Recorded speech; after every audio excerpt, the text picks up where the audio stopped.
Yo guys, what is going on? Matt Kelly here. Today we are cutting out stringers, we are cutting out transom pieces, and we're starting to get ready for glass. This is going to be a good one. Let's get into it right now.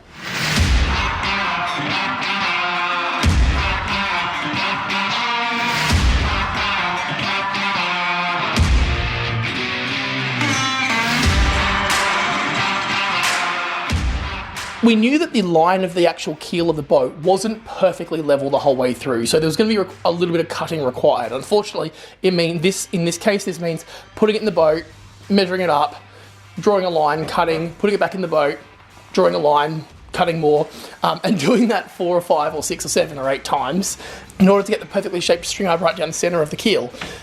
However, once we've got that in, the benefit is that that thing there becomes the structure of the boat, so it's worth getting right the first time. It's going to be loaded with thickened resin underneath it, so I'm not too fundamentally concerned about a couple little gaps here or there, because it's all going to be filled in and glassed down properly. And we're probably going to do some cross beams across it as well from the port starboard side of the boat, which will also give the floor a level platform to sit on.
Now this is kind of, well, I don't know if it's unconventional. I've seen people do this before where they put in a piece of cardboard or something similar and hot glue gun paddle pop sticks. I've seen cardboard, I've seen like sort of tongue depressors that people will ultimately hot glue gun around the edge of the boat to get the perfect shape. We actually tried to put the plywood against the outside of the transom and trace around it, but it was too hard to get that perfect line.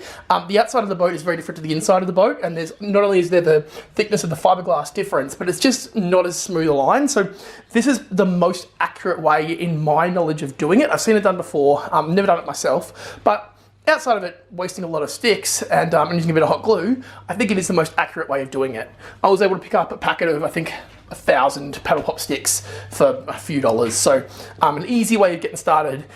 On that note, if you want to try this yourself and you live in Queensland, Australia, you want some paddle pop sticks, let me know, because I've got about 900 of them left.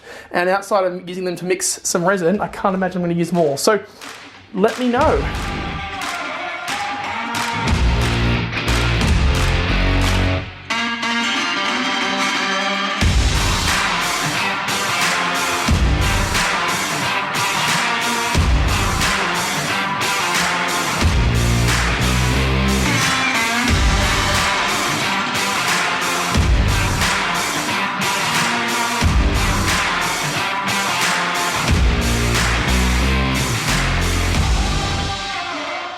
Alright, so here's where we're at. We've got the stringer piece, which has been measured 100 times and is the perfect shape for the boat as we want it. I will mention it does curve up slightly at the front. That's because we really want the floor to have a slight incline in it for 2 reasons. 1, drainage. I don't want it to be perfectly flat, because when you're sitting in flat water, I'd rather the water flow to the back if possible. So that's one thing. 2, I would love the floor to come right up to this point here. I think it'll make a nice line to the boat, and that's about the same as what the original floor was. If you see, that's sort of where the line of the floor went before it hit the side of the boat. So we've got the stringer there, and what we're going to do is we're weighing up a few ways to do this. That's as wide as the original stringer was from factory when we pulled it out. However, and this is AA grade marine ply, but what I'm thinking is just to give it a bit more strength and rigidity, I'm going to be putting a 25 to 40 horsepower outboard on this, is two things. One, I don't just want the floor sitting on that. There's not a lot of coverage there for the floor to attach to. So we're thinking about putting some bracing here of sorts to go front, middle, back, maybe 3 on each side, maybe less, maybe more, haven't really decided yet.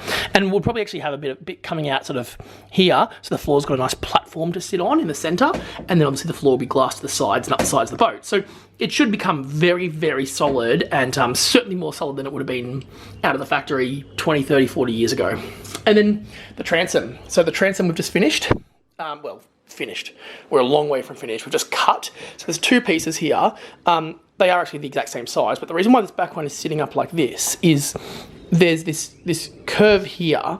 Now there's 2 ways that we could do this. One is we could have cut the piece that's going to go hard up against the actual outer skin of the transom. We could have cut that a couple of centimeters or even like an inch shorter, so it went against the back here and it only came to about here, but that then leaves this void. Now I know that when people get lazy, they do that and they just load it with thickened epoxy or polyester resin, and that's fine. I've heard that you can get away with that, but what I would really do is have it so that, yes, it'll need a degree of filler to get a nice curve down here. That's inevitable, but I'd rather have as much wood against the outer shell here as possible. So what we're probably going to do is now get into sanding back a nice curve here all the way down, so that we're, instead of having this big void here that we fill, the plywood will go hard up against the back here. So basically like cutting an edge across there, but I'll probably do that with sanding. So we'll see how that goes, but that's the plan as of right now, and then that will drop into place, and then we'll have to do a few coats of resin that's going to get soaked into it, and we're good.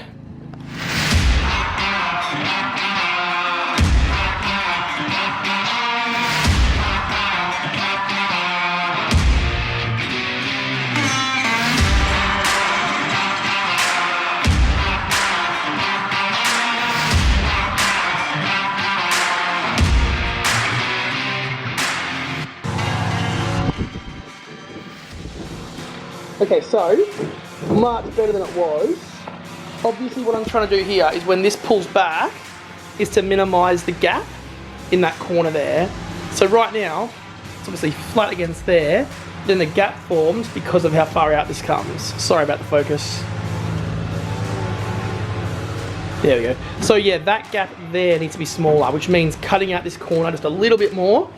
And I think particularly hitting this edge along here, to try and get this a little bit more, just probably cut in like a ½ centimeter, just so that locks all the way in, and it'll give it a great finish, a great quality finish there. This side here is actually almost better. Yeah, that's all I've got for this one. So when that's pushed in, that sits like that, we're looking very good. Very good. So again, it needs a little bit more, but they both need a bit more. This side needs more. And then that one there slots it in front of it, and we got a transom. Woo!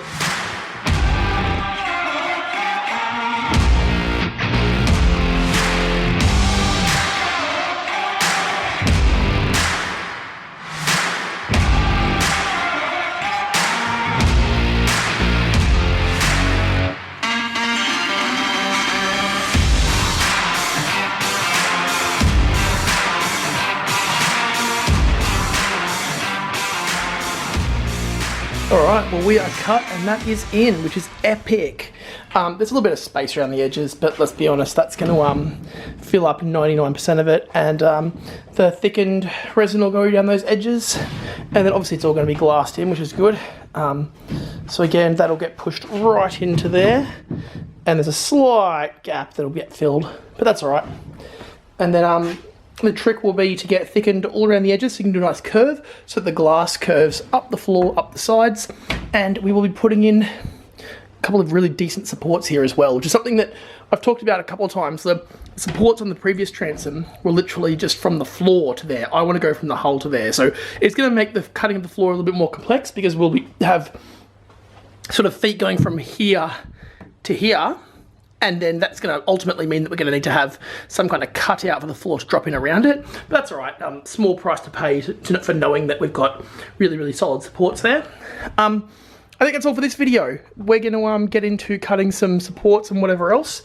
And my next video, with any luck, will be me sourcing a motor. I think I found the motor that I'm going to buy, which is pretty exciting. So that's the goal for tomorrow, to get out and try and get that. But time will tell. We'll see how that one plays out. Otherwise, it's starting to look like a boat again. Not really, but it's getting close. I'm really happy that we've done this and we've done it right. We haven't wasted too much plywood. In fact, we did all this one good sheet of AA grade marine ply, which I'm really happy with. I actually bought 2 large sheets, not thinking that we might need a couple of sheets for the transom, but it's left plenty left over, which is really good. Means we can do some of the floor with that as well. But yeah, heaps more to do. Thanks so much for watching. Don't forget to hit like and give it a little thumbs up if you like it, and comment below what you thought. And as always, hit the subscribe button, little notification bell if you want to stay up to date with this project. Thanks so much. This has been Matt Kelly, and I'll see you guys really soon. Cheers.